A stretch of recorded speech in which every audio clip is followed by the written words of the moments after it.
میری کوئی حیثیت نہیں، میں ایک چھوٹے سے گاؤں کا بدوی انسان، اور میرے ماں باپ بھی کوئی اہل علم نہیں تھے، لیکن دیندار تھے، دین سے اور علماء سے وہ قریب تھے۔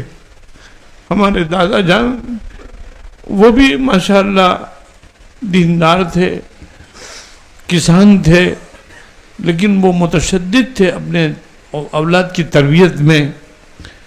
ان کے متعلق یوں آتا ہے کہ ان کے بیٹے 5 تھے، یعنی میرے والد صاحب کے ساتھ، لیکن نماز کے وہ اتنے اہتمام کرنے والے تھے کہ ان کی شادیاں ہو گئی، ان کے بیٹوں کی شادیاں ہو گئی۔